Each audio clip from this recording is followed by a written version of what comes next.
Hello everyone, welcome to the channel. आज हम आपकी इस कौशल बोध बुक का project number 1 the school kitchen garden इसको करने वाले हैं। तो वीडियो शुरू करने से पहले मैं ये बता दूं कि इस वीडियो में इस चैप्टर से रिलेटेड, इस प्रोजेक्ट से रिलेटेड जितनी भी एक्टिविटीज़ थी वो मैंने सारी परफॉर्म की हैं और उन सब के रिजल्ट्स मैं इसमें नोट डाउन कर चुकी हूँ। तो आप उन सब रिजल्ट्स को एक रेफरेंस के लिए देख सकते हो और उन्हें टैली कर सकते हो इन केस आपको एक रेफरेंस चाहिए हो कि कैसे ये किया गया, कैसे इनके आंसर्स लिखने हैं उस तरह से। बट फिर भी मैं ये चाहूँगी कि जो आप अपनी फेयर एक्टिविटी करें, फेयर बुक में इन सबको लिखें, वही एक्टिविटी के रिजल्ट्स लिखें जो आपने खुद परफॉर्म किया। बिकॉज अगर आप वो लिखेंगे तो आपको ऑब्वियसली ज़्यादा नॉलेज मिल पाएगा अबाउट दिस प्रोजेक्ट। ओके, तो अब हम ज़्यादा बात नहीं करेंगे, हम शुरू करेंगे इस प्रोजेक्ट को, school kitchen garden. Okay, this project will help you learn about growing plants for food. ये प्रोजेक्ट आपको सिखाएगा कि आपको प्लांट्स को कैसे ग्रो करना है फूड के पर्पस के लिए। You will create a kitchen garden on your school campus, either in plant beds और इन पॉट्स। आप किचन गार्डन तैयार करेंगे अपने स्कूल कैंपस में, या तो प्लांट बेड्स के रूप में या फिर पॉट्स के रूप में। अब इन दोनों में फर्क क्या होता है? ये होता है प्लांट बेड, ये भी होता है प्लांट बेड, ये होता है pot. Okay, plant bed, plant bed, plant bed and these are pots. तो आप इस एक्टिविटी को प्लांट बेड पे भी कर सकते हैं और पॉट्स में भी कर सकते हैं। As part of the project के पार्ट के रूप में you will be able to, आप इस लायक बन पाएंगे कि आप लर्न कर सकें about tools and material, visit a farm, garden और नर्सरी। आप एक फार्म, आप आसपास में कोई गार्डन होगा या नर्सरी होगा उसको विजिट करेंगे, वर्मी कंपोस्ट बनाएंगे, make a layout and maintenance of the kitchen garden. Kitchen garden को कैसे बनाते हैं, उसका लेआउट कैसे बनाते हैं, उसका मेंटेनेंस कैसे करते हैं, ये सब सीख पाएंगे। Undertake measures for the care of plant and maintenance of kitchen garden. Kitchen garden की मेंटेनेंस कैसे करनी है वो भी सीख पाएंगे। हार्वेस्ट ऑफ प्रोड्यूस, जो आपने प्रोड्यूस बनाया है, जो उससे आपको फ्रूट्स या वेजिटेबल मिले, उनको कैसे हार्वेस्ट करेंगे। तो आगे पढ़ते हैं। Okay, we all enjoy different kinds of food. हम सबको डिफरेंट तरह का फूड पसंद होता है। Some of us like to eat fresh food and vegetables. कुछ लोगों को बिल्कुल फ्रेश फूड एंड वेजिटेबल पसंद होता है। कुछ लोगों को some like vegetable cook with herbs and spices. कुछ लोगों को हर्ब्स और स्पाइसेस में पका हुआ फूड पसंद होता है। Yet other like preserved food such as pickle and tomato. और कुछ लोगों को इन दोनों के अलावा पिकल्स या टमेटो सॉस फॉर एग्जाम्पल इनके रूप में खाना पसंद होता है। Most of our food that come from farm vegetables such as brinjal, cucumber, chili or herbs, coriander and mint can be grown in kitchen garden.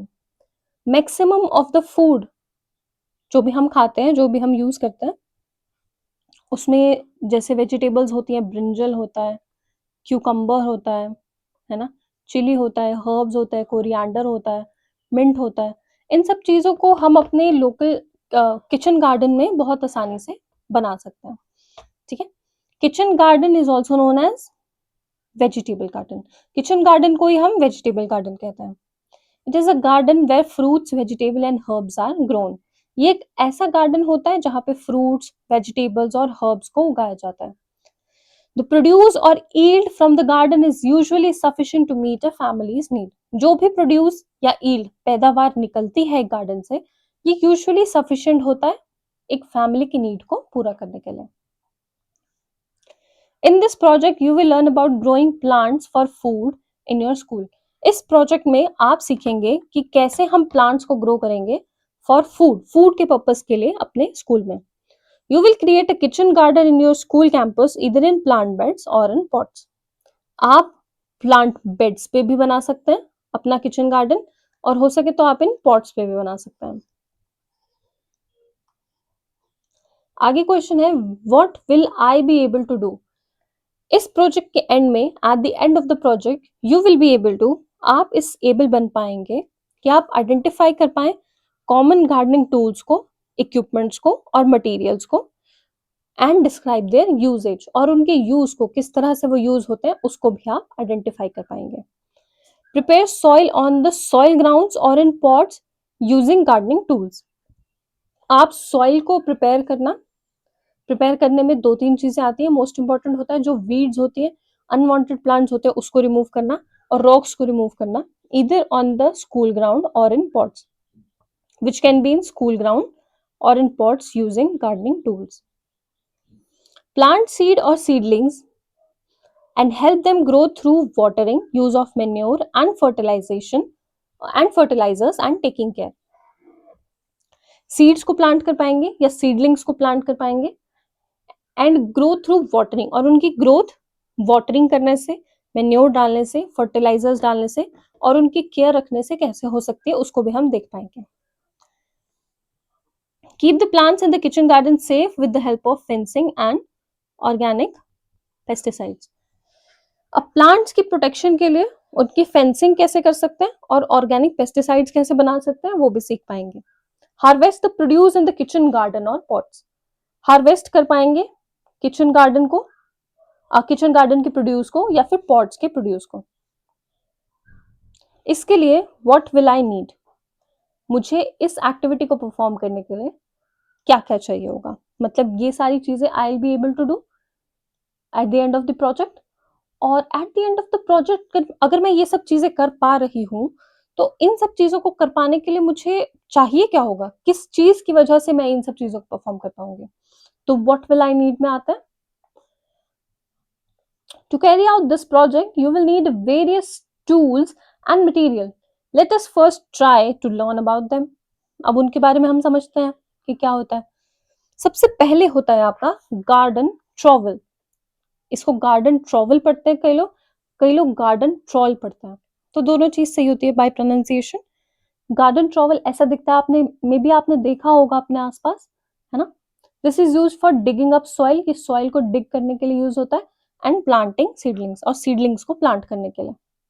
Okay फिर आता है हैंड कल्टिवेटर। ये होता है हमारा hand cultivator. This tool is use for loosening soil, removing weeds and mixing manure in the soil. आपको दिख रहा होगा ये हैंड कल्टिवेटर के ना यहाँ फिंगर्स होता है, इसे फिंगर्स ही कहते हैं, फिंगर्स ऑफ हैंड कल्टिवेटर। इसकी मदद से आप आराम से मिक्स कर सकते हो सॉइल को, ठीक है, और वीड्स को भी रिमूव कर सकते हो, और सॉइल में मैन्योर भी आप मिक्स कर सकते हो। This is a very unique thing. Okay चलो, फिर उसके बाद नेक्स्ट चीज हमारे पास आती है वाटरिंग कैन। वाटरिंग कैन कुछ नहीं है, कुछ बहुत बड़ी चीज नहीं है, इट्स जस्ट कि आपने जो प्लांट उगाया है आपको उसको वाटर भी देना पड़ेगा, अच्छी वाटरिंग कंडीशन, ड्रेनेज अच्छा रखना पड़ेगा। तो वाटरिंग कैन इसको कहते हैं, देखो बच्चों, इसे वाटरिंग कैन कहते हैं।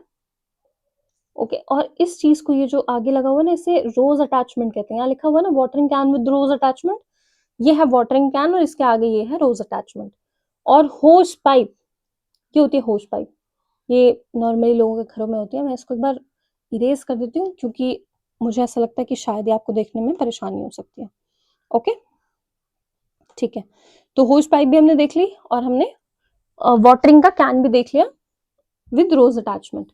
ये किस लिए यूज होता है, फॉर वाटरिंग प्लांट बेड्स और पॉट्स, सीडलिंग्स एंड प्लांट जो भी होते हैं उनको वाटर करने के लिए। ठीक है, आगे gardening gloves made of rubber. अब ये गार्डनिंग ग्लव्स ये होते हैं, ये तो बहुत ही कॉमन है, जैसे नॉर्मल ग्लव्स होते हैं वैसे ही वो गार्डनिंग के लिए रबर के बने होते हैं बस, ठीक है। अब आप पूछेंगे कि मैम रबर से क्यों, हम हाथों से क्यों नहीं कर सकते। तो बेटा हाथों से करते हैं, कई लोग करते हैं, मैक्सिमम फार्मर्स हाथों से ही करते हैं जो प्लांट्स उगाते हैं, वीड्स रिमूव करते हैं। बट उसमें क्या होता है कि कभी कभी इंसेक्ट से बाइट का खतरा रहता है ना, स्नेक बाइट का खतरा हो सकता है अगर आपकी वीड बहुत ज्यादा बड़ी बड़ी है तो एट इन दैट सिनेरियो अगर आपने रबर के ये जो ग्लव्स होते हैं ये पहने होते हैं तो काफी हद तक आपका प्रोटेक्शन हो सकता है इन सब इंसेक्ट से, वीड से, तो इन सब के डैमेज से आप बच सकते हो। तो इसलिए ग्लव्स का ही यूज करना चाहिए टेक्निकली। एंड सेकेंड थिंग, थोड़ा ना सैनिटेशन वाला भी होता है कि कभी कभी खराब रहता है, वो गंदा रहता है ना, तो उससे हमें डिजीजेस हो सकती हैं, वेक्टर्स होते हैं, अदर चीजें होती है, तो उससे भी हमारी प्रोटेक्शन रहती है। एंड इन सब के साथ एक और चीज भी है कि फर्म ग्रिप भी तो देता है। मतलब ये हमें बहुत अच्छी ग्रिप देता है टूल्स को पकड़ने के लिए, ठीक है। अब गार्डनिंग शेयर्स कुछ नहीं होता है, दिख रहा होगा आपको ऐसे। गार्डनिंग शेयर्स, गार्डनिंग सिजर्स भी कह सकते हैं आप, है ना, use for cutting branches, twigs and stem, छोटी छोटी ब्रांचेस, ट्विग्स और स्टेम, इन सब चीजों को काटने के लिए। नेक्स्ट देखते हैं sixth, seed, seedlings, bulbs, rhizomes, cuttings and so on. Seed होता है एक बीज, सीडलिंग होता है जो उसके अंदर से ये ऐसे पत्ता उग जाता है, ओके, छोटा सा प्लांट मतलब बिल्कुल, उसे हम सीडलिंग कहते हैं। ये सीड और ये सीडलिंग, ओके। बल्ब्स होते हैं, जैसे अनियन में होता है, अनियन में बल्ब होता है। राइजोम जिंजर में होता है, जैसे जिंजर में आप देखिए, अगर आप एक जिंजर पकड़ेंगे तो उसके छोटे छोटे छोटे छोटे पोर्शंस बने रहते हैं, वो अब ऐसा लगता है कि अपने आप में कंबाइन होकर एक बड़ा सा जिंजर बना दिया उन्होंने, तो उसे हम राइजोम्स कहते हैं। कटिंग्स होती हैं, जो आप रोज को कट करते हो, रोज की स्टेम को कट करते हो और उसे ही आप लगा देते हो, है ना, सॉइल में, और वो बिल्कुल एक रोज का प्लांट बन जाता है, उसे हम कटिंग्स कहते हैं। कटिंग्स होती हैं जनरली, रोज की कटिंग होती है। पॉटिंग सॉइल और mix, a potting mix is a blend of material like compost, perlite, vermiculite, soil coir and peat moss. This material is used for filling containers or pot. ये containers और pot को fill करने के लिए, उसकी filling के लिए use होता है। इसमें क्या होता है, इसे पॉटिंग पॉटिंग सॉइल या मिक्सचर कहते हैं। पॉटिंग मिक्सचर में ब्लेंड होता है डिफरेंट डिफरेंट मटेरियल्स का, इसमें कंपोस्ट हो सकता है, खाद जिसे हम कहेंगे, perlite, vermiculite, soil coir and peat moss, ये सारी चीजें हो सकते हैं। मेजरली इसका काम जो होता है वो कंटेनर को मिक्स करने के लिए तो होता ही है, बाकी कहीं ना कहीं आप नरिशमेंट के लिए भी लिख सकते हो, okay. Organic mulching material such as grain straw, leaf mould, shredded leaves, grass, clippings etcetera. देखो ये जो चीजें हैं ना, जो आप प्लांट के आसपास लगा देते हैं, ये इसे हम मल्चिंग कहते हैं। These are used to retain moisture and suppresses growth of weed. क्या होता है कि अगर आप मल्चिंग कर देंगे ना किसी प्लांट के आसपास, तो उस प्लांट के आसपास वीड नहीं ग्रो कर पाता। वीड को सनलाइट नहीं मिल पाती है, वीड को कई बार बहुत अच्छे तरीके से एयर नहीं मिल पाती है, तो वो ग्रो ही नहीं कर पाता है, ओके। पर हमें प्लांट के ऊपर नहीं रखना है, प्लांट तो फिर दब भी सकता है उन चीजों की वजह से। हमें सिर्फ प्लांट के आसपास उसको गोला बना के उसके यार दोस्त बना देने हैं हमने, जो मल्चिंग करके, है ना, मल्चिंग मटेरियल को। मल्चिंग मटेरियल में कुछ भी हो सकता है, हम स्ट्रॉ ले सकते हैं, घास फूस ले सकते हैं, घास जो सूखी घास होती है, लीव्स जो टूट गए होते हैं लीव्स, उनको रख सकते हैं, ओके, और ये सब रख सकते हैं। प्लांट लेबल्स, ये होता है जैसे कि देखो यहाँ पे बेटा इसमें धनिया लिखा है ना, पुदीना लिखा हुआ है, कैबेज लिखा हुआ है, तो ऐसे प्लांट का लेबल लगा के बढ़िया उसको खूबसूरत सा नाम देके कि ये मेरा cabbage plant number 1, cabbage plant number 2, ऐसे ऐसे भी हम कर सकते हैं, ठीक है, okay. They are use to identify different plants in the garden, जो भी आपके गार्डन में डिफरेंट प्लांट्स होंगे ये उसको दिखा सकता है आपको, आपको पता लग जाएगा, क्योंकि जब तक उसमें सीड नहीं, उसमें प्लांट में फ्रूट नहीं ग्रो करेगा, तब तक आपको पता भी नहीं लग पाएगा कि ये किस चीज का प्लांट है। पर अगर आप लेबल कर देंगे तो आपको जानना आसान हो जाएगा, ओके। अब हम बात करते हैं ओल्ड पाइप, पीवीसी पाइप्स, ठीक है, वुडन स्टिक्स, बैम्बू पोल्स और metal poles and string, this are use to make a protective fence. जैसे देखो बेटा ये होता है ना, ये एक फेंसिंग लगी हुई है ऐसे ऐसे, है ना, ये फेंसिंग है। तो क्या है, इस फेंसिंग की वजह से जो जंगली जानवर हैं, है ना, या गायें हैं, पशु पक्षी हैं, वो आपके प्लांट्स को नहीं खा पाते हैं, क्योंकि वो उसके अंदर घुस नहीं पाएंगे ऑब्वियसली, तो वो कैसे खाएंगे, है ना। तो इन सब चीजों के लिए, फेंसिंग के लिए हम ओल्ड पाइप का यूज कर लेते हैं, पीवीसी का यूज कर लेते हैं, बैम्बू का यूज कर लेते हैं, अदर चीजों का भी यूज कर लेते हैं। Bin and tarpaulin scrap of old thick cloth, ये तरपाल भी कहते हैं बच्चों, इसे टर्पुलिन तरपाल को कहते हैं, इसका भी आप यूज करेंगे। These are use for preparing compost और vermi compost which provides additional nutrition to plants. क्या होगा कि आपको जब कंपोस्ट बनाना है, वर्मी कंपोस्ट वगैरह बनाना है, तो आपको चाहिए कि आप एक ऐसी चीज़ में वर्मी कंपोस्ट बना पाओ जिसमें आप उसे कंटेन भी तो कर पाओ।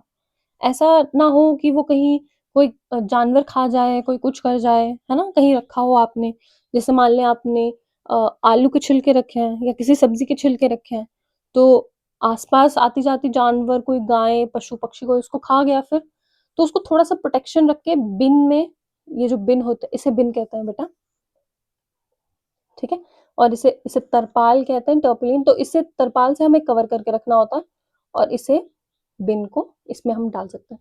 इसका दूसरा रीज़न जो है वो ये भी हो सकता है कि आप उसके मॉइस्चर को होल्ड करना चाहते हैं। तरपाल जब आप उसपे बिछा देंगे, तो उसका मॉइस्चर उड़ेगा नहीं, उससे पानी बाहर एस्केप नहीं करेगा, ओके? तो थोड़ा-थोड़ा पानी ज़रूरी होता है क्योंकि कंपोस्ट बनाने के लिए, वो भी हम आगे देखेंगे सब चीज़ों को, ठीक है? Neem leaves and jerry can large bottles, ठीक है? नीम के लीव्स भी हमें चाहिए रहेंगे, वो हम देखेंगे अभी कि नीम के लीव्स क्यों चाहिए। वो एक पेस्टिसाइड को कंट्रोल करने का काम करता है। These material can be used for preparing organic pesticides, which is used to kill or keep away pests or insects that are useful for plants. जो भी पेस्ट या फिर अतर तरीके की वीड्स होती हैं, उससे प्रिवेंशन के लिए नीम का जो ऑयल होता है या नीम का जो हम वाटर क्रिएट करते हैं, वो बहुत जरूरी होता है। उसकी वजह से क्या होता है ना कि जो ये इंसेक्ट्स वगैरह होते हैं, ये उससे दूर भागते हैं, रिपेल करते हैं उसे, तो हम अपने प्लांट्स को उससे बचा पाते हैं। मेन्योर, मेन्योर देखो, ये तो आपने बहुत कॉमन देखा है बेटा। ये तो हर कहीं, कई बार क्या होता है कि हमारे घर के सामने कोई कर देता है मेन्योर, कोई से, मैं गाय को या फिर भैंस को बोलना चाह रही हूँ। ओके, ये आपने बहुत कॉमन देखा हुआ है। चलो इसको भी देखते हैं, मेन्योर भी पढ़ते हैं हम बेटा, मेन्योर भी देखते हैं, चलो क्या होता है। Manure is a natural fertiliser prepare from the dung of farm animals. जो फार्म एनिमल्स होते हैं ना, गाय होती है, भैंस होती है, वो जब कर देती है वो, ठीक है, तो उसको हम मेन्योर कहते हैं। मतलब चलो आप समझदार बच्चों, मैं ये कहूंगी कि जो गाय होती है वो गोबर कर देती है, तो उस गोबर को ही हम मेन्योर कहते हैं, which is use to provide additional nutrition to plants. ये प्लांट्स को एक्चुअली न्यूट्रिशन भी देता है। मीथेन वगैरह होता है इसमें, बहुत मतलब बहुत अच्छा होता है, ये कह सकते हैं आप। तो कभी कभी अगर आपको सिर्फ प्लांट को थोड़ा न्यूट्रिशन देना हो, तो थोड़ा बहुत किसी चीज़ की कमी ना हो, कोई बहुत मेजर डिफिशियंसी ना हो, थोड़ा बहुत आप चाहते हो कि आपके प्लांट को न्यूट्रिशन मिले, तो कोशिश करें कि आप मेन्योर ही यूज़ करें, ठीक है? क्योंकि मेन्योर एक बेटर ऑप्शन रहता है हमेशा, एज ऑफ अगर आप यूज़ करें किसी फर्टिलाइज़र को, केमिकल फर्टिलाइजर्स को, तो वो इतने अच्छे नहीं होते हैं, ठीक है? अब आप बात करेंगे, सेकंड लास्ट चीज़ जो आपको चाहिए, वो चाहिए स्प्रे बॉटल। स्प्रे बॉटल क्या होगा? It is use to spray small amount of liquid, okay? चलो, स्मॉल अमाउंट ऑफ लिक्विड। अभी स्पेड, स्पेड इसे कहते हैं, स्पेड, ये भी मुझे लगता है काफी कॉमन है, मैक्सिमम सबने देखा रहता है। स्पेड में it is a tool use for digging, ageing and moving soil और अदर मटेरियल, ठीक है? If you can not get all these tool and material, do not worry, tension तो बेटा लेनी नहीं है, वरी तो करना ही नहीं है। You can ask your teacher और द एक्सपर्ट फॉर अल्टरनेटिव्स। आपको अल्टरनेटिव्स भी मिल सकता है ना? तो टेंशन तो लेनी नहीं है। चलो, do you know dung from farm animals has been traditionally used in Bharat to make manure। हमारे भारत में, हमारे इंडिया में, हमारे कॉन्स्टिट्यूशन में लिखा इंडिया, दैट इज भारत, ठीक है? तो आप इंडिया बोले, भारत बोले, एक ही बात होती है, ओके? तो हमारे भारत में ट्रेडिशनली पहले के टाइम पे मेन्योर को ही यूज किया जाता था, जो कि डंक होता था एनिमल्स का, फार्म एनिमल्स का। चलो, how do I keep my self and others safe? अभी हम अपने आप को और दूसरों को सेफ कैसे रखेंगे? क्योंकि हम ये सब काम कर रहे हैं, तो हमें अपनी सेफ्टी का भी तो ख्याल रखना पड़ेगा। Some key precautions to be followed while doing kitchen gardening are as follows. As your teacher, ask your teacher about the correct way to lift pots. देखो बेटा, पॉट्स को ऐसे ही नहीं उठा लेना होता है कि वहां पर पॉट रखा है, हमने उसको उठा के और हम उसमें प्लांटेशन करेंगे और बस हमें उसको, हम सीधा चले गए, हमने उसे उठा दिया। कई बार क्या होता है कि पॉट्स के पास ना मॉइस्चर बहुत ज्यादा होता है, तो इन सम केसेस, ठीक है, इन सम केसेस पॉट्स के आसपास स्नेक्स हो सकते हैं, है ना, या फिर अदर इंसेक्ट्स हो सकते हैं, जानवर हो सकते हैं, ठीक है, इंसेक्ट्स हो सकते हैं, ओके, और क्या हो सकता है, स्नेक हो सकता है, ये तो बहुत कॉमन है, और भी बहुत सारी चीज हो सकती है एक्सेट्रा, ठीक है। तो पॉट्स को ऐसे कभी नहीं उठाना होता है, उनको करेक्ट वे होता है उठाने का, जो आपको आपके टीचर सिखा पाएंगे अच्छे से, okay. If you feel the pot is too heavy, get someone to help you and do not try to lift it alone. अगर आपको लग रहा है कि पॉट बहुत ही ज्यादा हैवी है, बहुत ही ज्यादा भारी है कुछ, तो अकेले बेटा उसको नहीं उठाना है, किसी की मदद ले सकते हो, अपने फ्रेंड्स की मदद ले सकते हो, टीचर्स की मदद ले सकते हो, teachers are always there to help you, okay. देखो जैसे ये है, ये दीदी है, ये इस पॉट को देख रही हैं अभी, है ना, और ये दोनों लड़कियां ये स्पॉट को उठा के आ रही है, अकेले नहीं उठा रही है, दोनों हेल्प ले रही है एक दूसरे का पॉट उठाने में, तो ऐसे आप भी कर सकते हो। Wear gloves when handling tools and material to protect your skin, अपनी स्किन को प्रोटेक्ट करने के लिए, ओके, और इंसेक्ट से, वेक्टर से अपने आप की प्रोटेक्शन के लिए कोशिश करो कि हमेशा ग्लव्स पहनो, ओके। और टूल्स को भी हैंडल करने के लिए ग्रिप ज्यादा अच्छी रहेगी, तो ग्लव्स तो पहनो ही पहनो, बिना ग्लव्स के बेटा नहीं कोशिश करनी है। बहुत बुरा होता है, कभी कभी होता है ना, इंसेक्ट हमें काट लेता है, हमारा हाथ स्वेल हो जाएगा, पढ़ाई भी नहीं कर पाएंगे, हम गेम भी नहीं खेल पाएंगे, तो हमेशा ग्लव्स को वेयर करके रखना है। Follow instruction while using gardening tools and material, हमेशा इंस्ट्रक्शंस को फॉलो करना है वाइल यूजिंग गार्डनिंग टूल्स। जब भी आप गार्डनिंग टूल्स और मटेरियल्स को यूज कर रहे हैं, तो इंस्ट्रक्शंस को अच्छी तरह से फॉलो करना है, ठीक है। Pay attention during demonstration to understand correct techniques, जो भी आपकी करेक्ट टेक्निक्स थी, उनको समझने के लिए, उनको अच्छे से अंडरस्टैंड करने के लिए आपको प्रॉपरली अटेंशन देना है जब भी डेमोन्स्ट्रेशन आपकी क्लास में हो रहा होगा। Always ask for help if you are unsure about how to use a tool, अगर आपको कोई टूल यूज करना नहीं आ रहा है ना, इस चीज को ध्यान रखना है। ऑलवेज आस्क फॉर हेल्प, हमेशा किसी ना किसी से हेल्प मांग लो, कोई स्टूडेंट से, कोई टीचर से, किसी से भी आप हेल्प मांग सकते हैं,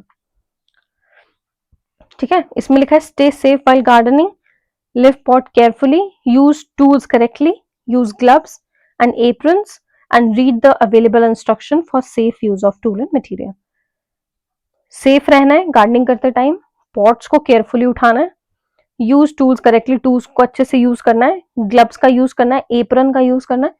एप्रन होता है जिससे हम खाना बनाते हैं, आपने देखा होगा, वो हमारी आगे की फ्रंट बॉडी को कवर कर देता है, ताकि कोई भी स्पाइसेस हैं, कोई आटा है, सब्जी है, वो हमें हमारे कपड़ों पे ना लग पाए, वो उसे कपड़े पे, एप्रन पे लग सके, ठीक है। तो हम उसे भी यूज कर सकते हैं ताकि मिट्टी हमारे कपड़ों पे ना लगे, मिट्टी से कुछ इन्फेक्शन भी हो सकते हैं, तो उन सबसे बचने के लिए। अब आते हैं, regularly clean the tools and equipments, tools और इक्विपमेंट्स को रेगुलरली क्लीन करना है and wipe them after washing to prevent rusting, उनको वॉश करने के बाद वाइप भी कर देना है, उनसे पानी रिमूव कर देना है ताकि रस्टिंग ना हो सके। Ensure tools are stored in an organized manner in a store or in shelves to prevent anyone from tripping over them. उन टूल्स को ऐसे ही रास्ते में नहीं रख देना है, कोशिश करना है कि उनको स्टोर्स में रखें या शेल्फ्स में रखें, ताकि कोई ऐसा ना हो कि कोई उसके ऊपर ट्रिपिंग ओवर देम, मतलब कोई उनके ऊपर किसी का पैर उसके ऊपर आ जाए और फिर किसी के पैर में चोट लग जाए, तो इस चीज का ख्याल रखना है। अभी एक बहुत अच्छा टॉपिक है हमारे पास, इंटरनेट सेफ्टी, ठीक है। Ask your teacher for help while using the internet. Be careful not to upload or download anything without checking. Checking करे बिना, ठीक है, किसी भी चीज की चेकिंग करे बिना कभी भी कोई पर्सनल चीज, कोई फोटो, कोई वीडियो, कुछ भी आपको इंटरनेट पे पोस्ट नहीं करना है। और स्पेशली जो आपकी बहुत पर्सनल इंफॉर्मेशन होती हैं, पर्सनल इंफॉर्मेशन में आ सकता है जैसे आप कहाँ रहते हैं, ठीक है, आपके पेरेंट्स का क्या नाम है, पेरेंट्स कहाँ जॉब करते हैं, ये सब कभी कभी बहुत पर्सनल इंफॉर्मेशन होती है। और इनसे भी ज्यादा पर्सनल इंफॉर्मेशन हो सकती हैं, जैसे कि आपका बैंक अकाउंट क्या है, बैंक अकाउंट का नंबर क्या है, आपका आधार कार्ड का नंबर क्या है, ठीक है। तो इतना तो पूछ लेना कि आपके पेरेंट्स क्या काम करते हैं, पेरेंट्स कहाँ जॉब करते हैं, तो चलो तब भी आप कोई पूछे, कोई आपका नोन इंसान पूछे तो आप बता सकते हैं। बट आपका बैंक अकाउंट डिटेल, आधार कार्ड का नंबर, पैन कार्ड का नंबर, जो भी आपके कार्ड्स होते हैं, जो बैंक कार्ड का नंबर, अगर आपका कोई बहुत ही अच्छा दोस्त भी पूछे, तो आप पहले अपने पेरेंट्स से उस चीज़ के बारे में बात करो। अदरवाइज़ अपनी कोई भी पर्सनल इन्फॉर्मेशन किसी के साथ भी और कहीं भी शेयर नहीं करनी चाहिए। चलो, what do I need to know before I start? शुरू करने से पहले मुझे क्या चाहिए, मुझे क्या किस चीज़ की नीड है मुझे? To get first hand knowledge of how to make your kitchen garden. इस चीज़ की नॉलेज कि मुझे किचन गार्डन कैसे बनाना है। You can visit an agriculture farm, आप एक एग्रीकल्चर फार्म में विजिट कर सकते हैं।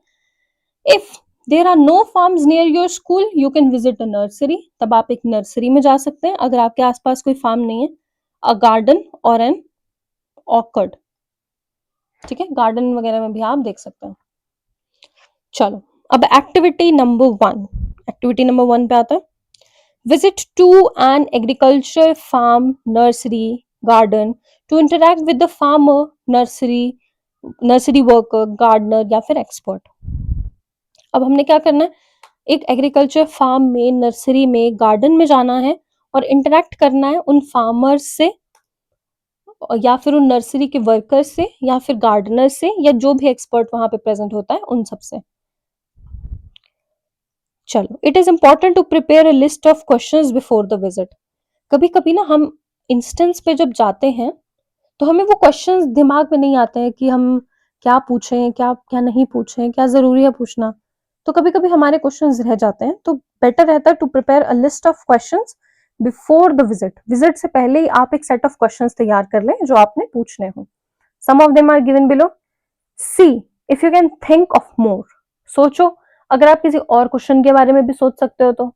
You will answer these questions after your visit. जब आप जाएंगे तब आप इन विजिट जब आप विजिट पे जाएंगे तब आप इन क्वेश्चंस के बारे में उनसे पूछेंगे और वही आपको इस बात पे आंसर करेंगे। चलो, तो मैं बता देती हूँ कि जैसे मैंने पूछा, मैं एक्चुअली किसी गार्डनर वगैरह में नहीं गई। मैं अपने ही घर में, हमारे घर में एक छोटा सा गार्डन है, मैंने उसी में जो ग्रो किया था, या मेरी मदर ने जो ग्रो किया था, मेरे फैमिली में जो ग्रो किया था लोगों ने, उसी की ग्रोथ को देखते हुए मैंने इन क्वेश्चंस का फिलहाल आंसर किया है। चलो, क्योंकि इधर एक और चीज लिखी है ना, एक्सपर्ट। तो आप जरूरी नहीं है कि किसी गार्डनर से ही आपको सलाह मशवरा लेना है। अगर आपके घर में भी कोई गार्डनिंग करता है और उसे काफी अच्छी नॉलेज है गार्डनिंग की, तो आप उनसे भी पूछ सकते हैं, है ना। It's very easy. चलो, which plants are being grown, कौन कौन से प्लांट्स ग्रो होते हैं। मतलब आजकल की डेट में अगर मैं बताऊं, जैसे आजकल अगर जून का महीना है तो tomato, chilli, capsicum, coriander, pumpkin, okra, maize, sunflower, blackberry, मुझे ये रिजल्ट्स देखने को मिले कि ये आजकल ग्रो होता है। Were all the plants planted at the same time, if not why. अब जब मैंने उनसे पूछा कि क्या all the plants planted at the same time, क्या सारे के सारे प्लांट्स एक ही टाइम पे ग्रो करते हैं, इफ नॉट व्हाई, अगर नहीं तो क्यों। तो उन्होंने कहा no, all the plants are not planted at the same time. नहीं, सारे प्लांट्स सेम टाइम पे नहीं ग्रो कर सकते हैं। क्यों?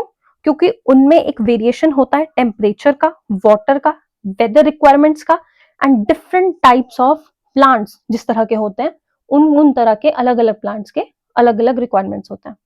ठीक है, जैसे हम कह सकते हैं कि जो कुछ प्लांट्स होते हैं उन्हें सनलाइट बहुत ज्यादा चाहिए, कुछ प्लांट्स को सनलाइट बहुत कम चाहिए, कुछ प्लांट्स सर्दियों में ग्रो करना चाहते हैं, कुछ प्लांट्स को लगता है कि हम गर्मियों में ग्रो करेंगे। फॉर एग्जाम्पल, मैंगो का जो ट्री होता है, आम का जो ट्री होता है, वो सर्दियों में कभी ग्रो नहीं कर सकता है। ओके, और वैसे ही जो एप्पल होता है, एप्पल गर्मियों में जनरली ग्रो नहीं करता है। तो वैसे ही हर एक डिफरेंट प्लांट का हर एक डिफरेंट थोड़ा थोड़ा रिक्वायरमेंट रहता है, टेम्परेचर, वाटर, वेदर कंडीशंस अलग अलग तरह से। तो ऐसा नहीं होता, no, all plants are not planted at the same time. चलो आगे। Oh, I am so sorry, wait, इसको मैं रिमूव कर देती हूँ। चलो,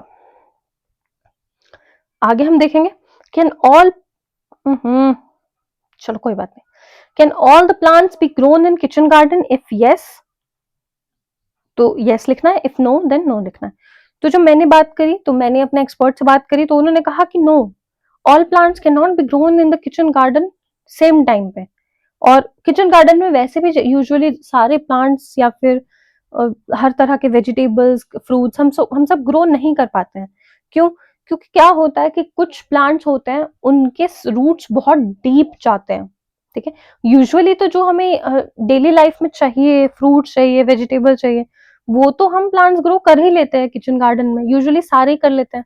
बट जो कुछ कुछ प्लांट्स होते हैं, जैसे कि बैम्बू होता है ना, या फिर मैंगो भी होता है, कभी कभी मैंगो का ट्री बहुत बड़ा हो जाता है, या फिर और बहुत बड़े बड़े ट्रीज होते हैं, उनको हम ग्रो नहीं कर पाते हैं बच्चों। तो इसका आंसर टेक्निकली वैसे नो ही आएगा कि all the plants can not be grown in kitchen garden. How is the soil prepare for sowing और प्लांटिंग? सोइंग करने के लिए, सोइंग मतलब एक सीड को जमीन में डालने के लिए, उसकी जगह बनाने के लिए उसको सो करना कहते हैं। और प्लांटिंग करने के लिए, प्लांट लगाने के लिए हाउ, कैसे हम सॉइल को प्रिपेयर करते हैं? How is the soil prepare for sowing और प्लांटिंग? पहला स्टेप आता है प्लोइंग। हम प्लो करते हैं पहले, ठीक है, जो मिट्टी बिल्कुल सख्त हो गई होती है, उसमें हम अपने औजार लेके जाते हैं, ठीक है, और उसकी वजह से उसको प्लो कर पाते हैं ताकि वो एरेशन में मदद कर पाए।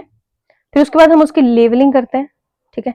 कई बार क्या होता है कि कहीं से सॉइल बहुत ज्यादा उठी हुई रहती है, कहीं से बहुत ज्यादा नीचे उसका लेवल हो जाता है, तो उसकी लेवलिंग प्रॉपर करनी पड़ती है, हर एक जगह से वो सिमेट्रिकल हो पाए, कि ऐसा ना हो कि पानी अगर आए तो एक जगह इकट्ठा हो जाए और एक जगह को पानी मिल ही ना पाए।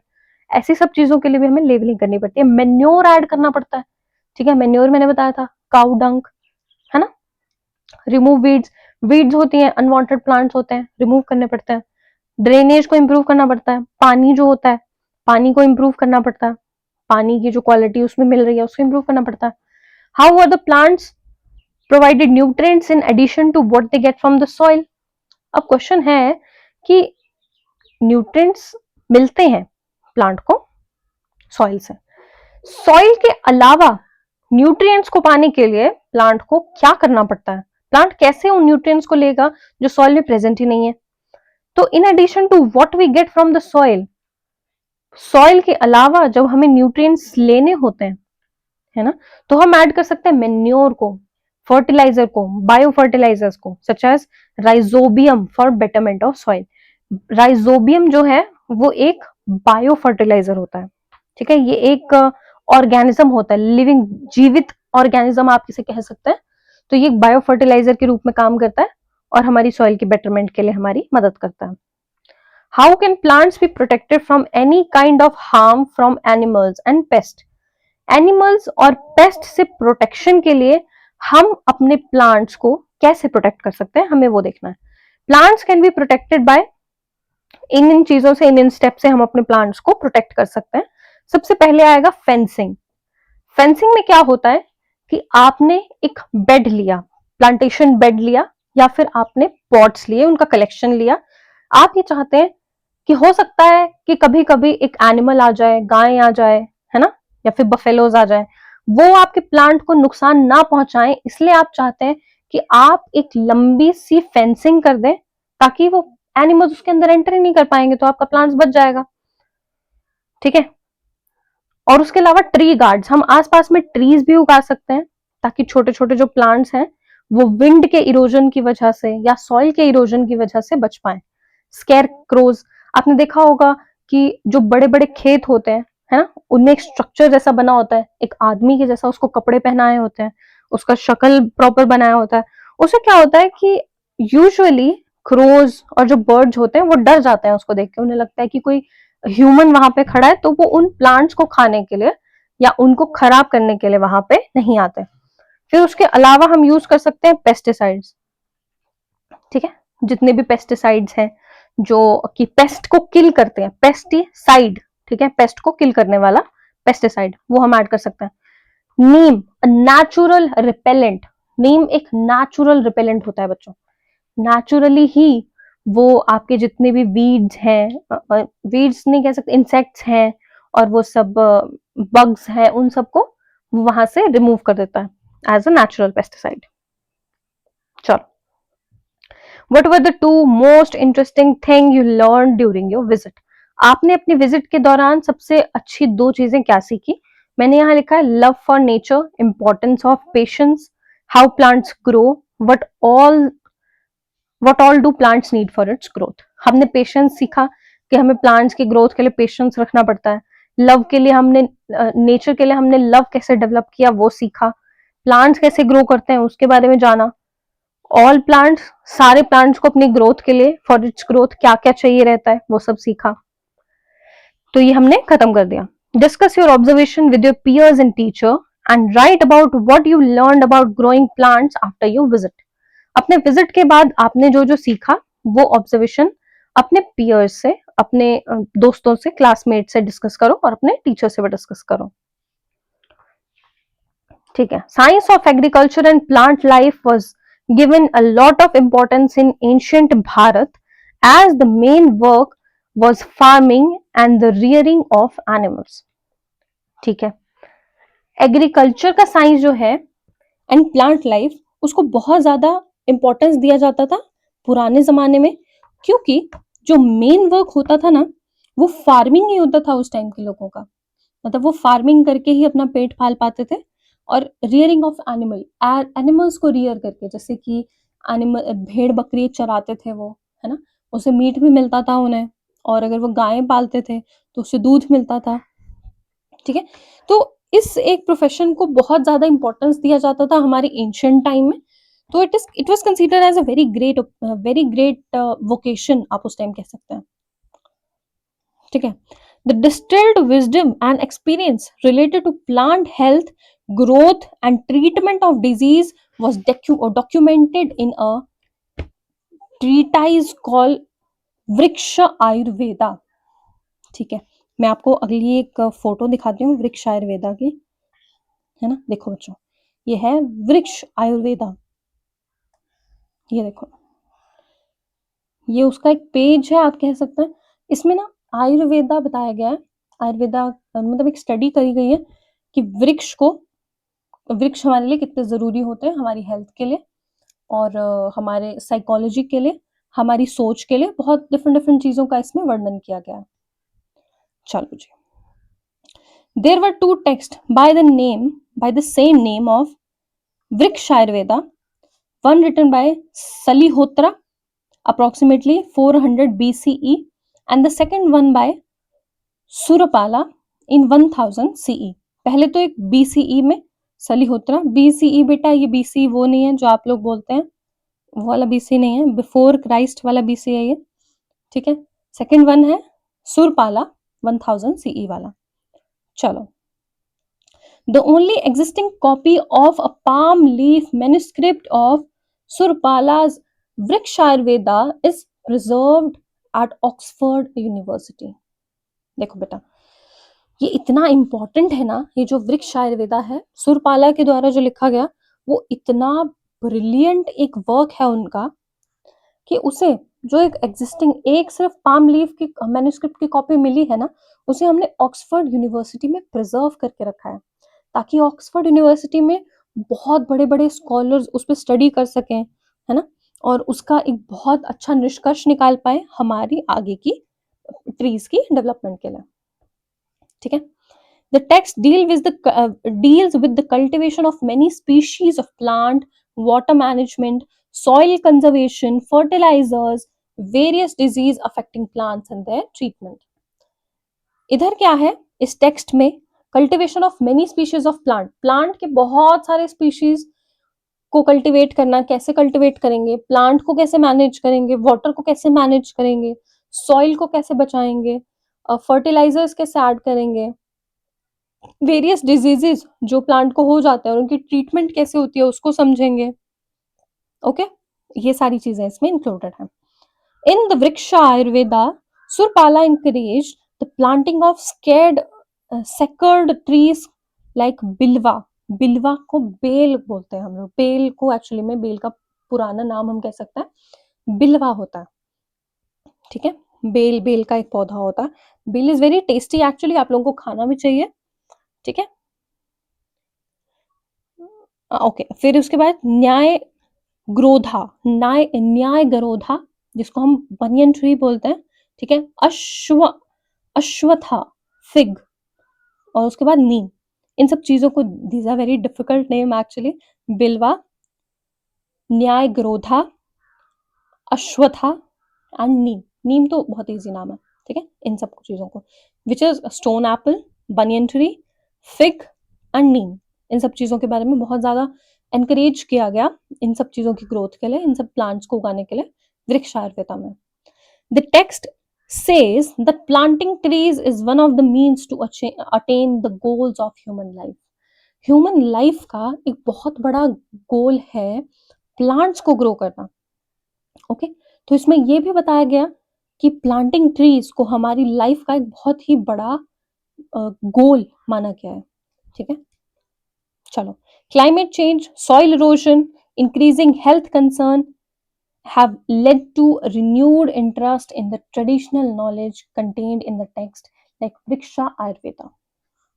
इतना क्लाइमेट चेंज हो रहा है बच्चों, है ना, इतना सॉइल का इरोजन हो रहा है, सॉइल खराब हो रही है हमारी, हेल्थ के इतने कंसर्न्स बढ़ते जा रहे हैं लोगों में, बीमारियां बहुत फैलती जा रही हैं, है ना। कोविड-19 के बाद तो स्पेशली इतनी सारी बीमारियां होने लगी हैं। तो all of these have led to renewed interest, फिर से हम लोगों का इंटरेस्ट आने लगा है towards the traditional knowledge contained in the text like Vriksha Ayurveda. वृक्षा आयुर्वेदा में, वृक्षा आयुर्वेदा के जो कंटेक्स्ट हैं, के जो नॉलेज है, वो हमने फिर से रिन्यू किया है आफ्टर ऑल दीज प्रॉब्लम्स। चलो, this knowledge can be used to maintain the health of the soil, promote good agriculture practices and preserve the biodiversity.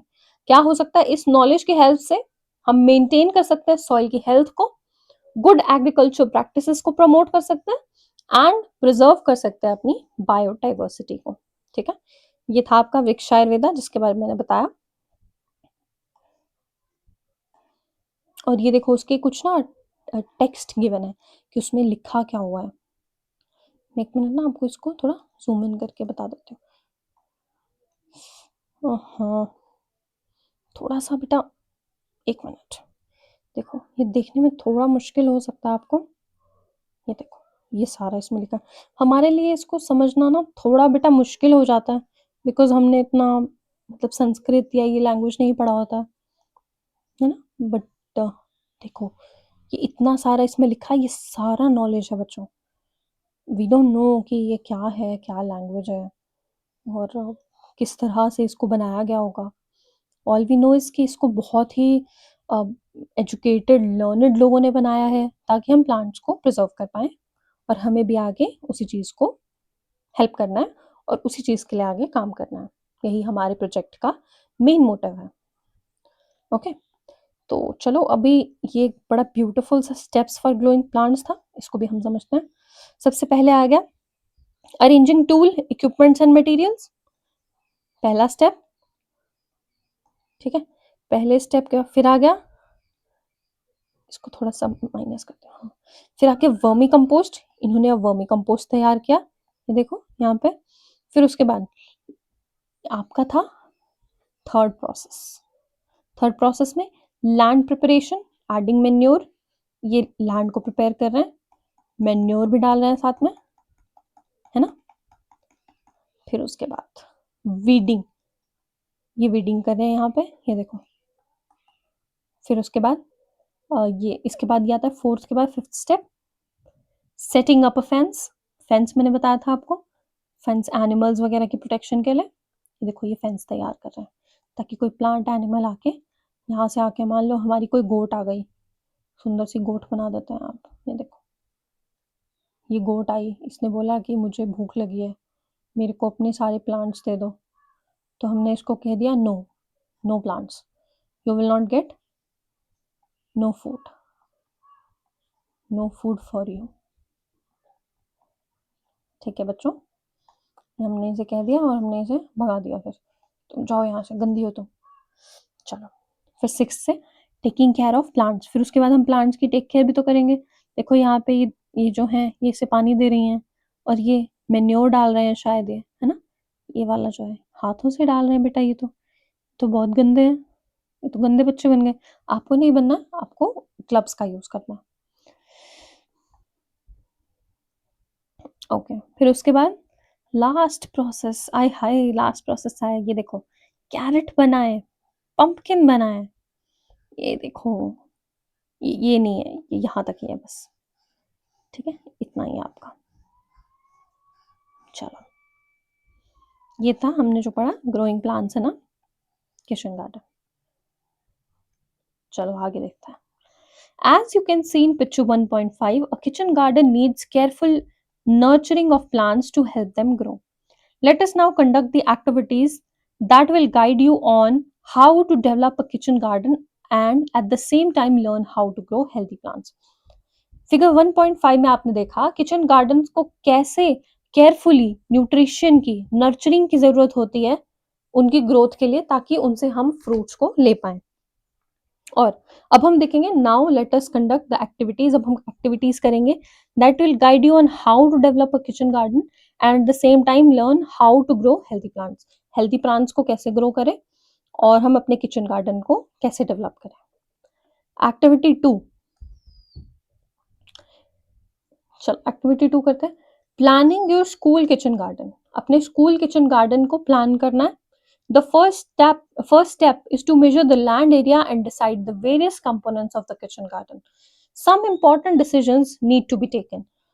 हमारा फर्स्ट स्टेप जो है ना is to measure the land area. अपने land area को measure करना and decide करना the various components of kitchen garden. Kitchen garden के various components को डिसाइड करना, ये हमारा फर्स्ट स्टेप होता है। Some important decision needs to be taken. कुछ बहुत ज्यादा इंपॉर्टेंट डिसीजंस को हमें लेना पड़ता है, जैसे कि questions below will help you with planning your kitchen idea. जैसे कि जो नीचे हमारे पास कुछ क्वेश्चंस दिए हैं वो सब, और ये आइडियाज हमें डेवलप कराते हैं कि कैसे हमें अपना किचन गार्डन मेंटेन करना है, कैसे उसमें उसका ग्रोथ करना है, उसमें प्लांट्स कैसे ग्रो करेंगे, इन सब चीजों के लिए हमें वो हेल्पफुल होता है। फर्स्ट क्वेश्चन है हमारा, are you planning to make your school kitchen garden in the land available in school और इन पॉट्स और इन बोथ। तो बेटा ये आपको अपने हिसाब से सोचना पड़ेगा, और आप जिस तरह से करेंगे आपको वो बताना पड़ेगा कि आप पॉट्स में बना रहे हैं, ठीक है, आप प्लान कर रहे हैं एक किचन गार्डन को बनाना पॉट में या फिर land available in the school, दोनों में से किस चीज में। मैं यहाँ पे आपको कहूंगी कि आप बनाएं लैंड में, ठीक है, लैंड में ही बनाएंगे, लैंड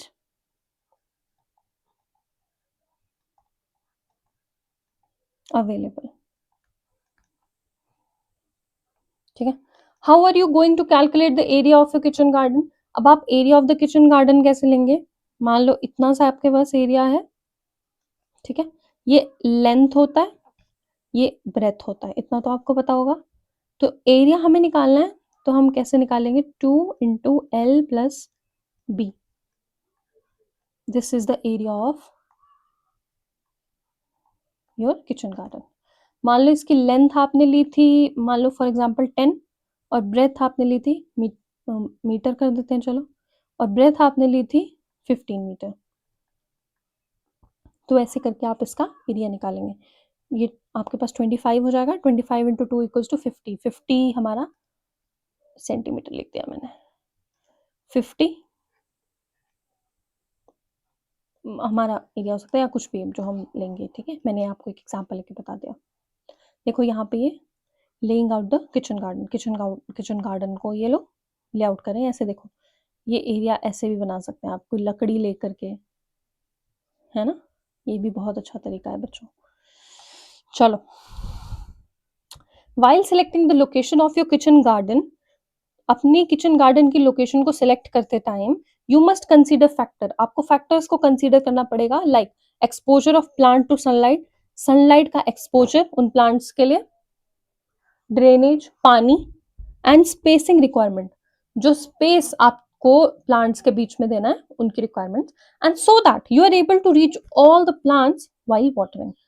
और एक चीज का ख्याल रखना है कि स्पेसिंग इतनी होनी चाहिए कि आपके सारे प्लांट्स को पानी पहुंच सके, और ऐसा भी नहीं हो कि बहुत ज़्यादा दूर हो और ऐसा भी नहीं हो कि बिल्कुल ही पास-पास आपने लगा दिए हैं, तो वो आपस में कम्पीट करेंगे अपने वाटर के लिए, न्यूट्रिएंट्स के लिए, इन सब चीज़ों के लिए। तो इन सब चीज़ों का हमने ख्याल रखना है।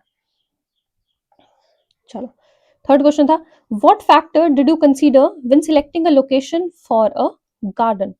गार्डन को सिलेक्ट करते टाइम आप कौन से फैक्टर्स को कंसीडर करेंगे? कौन से फैक्टर्स आप अपने ध्यान में रखेंगे? फैक्टर्स हो सकते हैं sunlight, water, temperature, soil quality, protection from paste, spacing, climate. Sunlight, sunlight कितनी देर तक रहेगा? ज्यादा टाइम तक हमें सनलाइट चाहिए।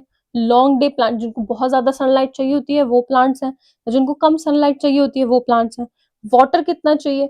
कुछ प्लांट्स के लिए क्या होता है कि वाटर बहुत ज्यादा यूज होता है, उनमें बहुत ज्यादा उनको पानी चाहिए होता है।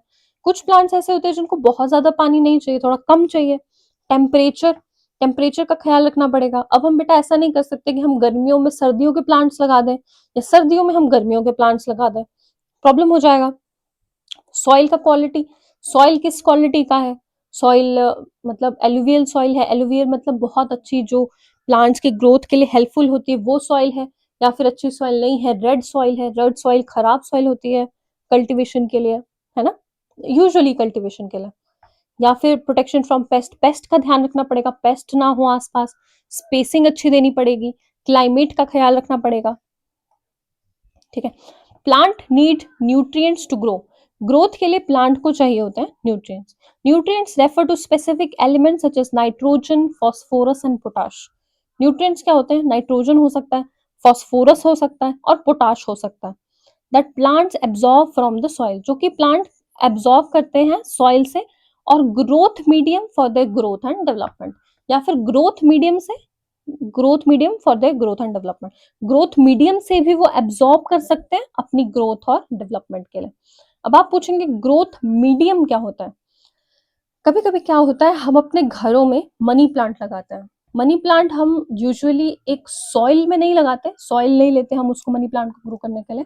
हम क्या करते हैं, मनी प्लांट को पानी में उगा लेते हैं, मतलब पानी का एक छोटा सा पॉट लेते हैं, उसमें ही हम मनी प्लांट को उगा लेते हैं और वो काफी ग्रो भी कर जाता है, काफी बड़ा बन जाता है वो।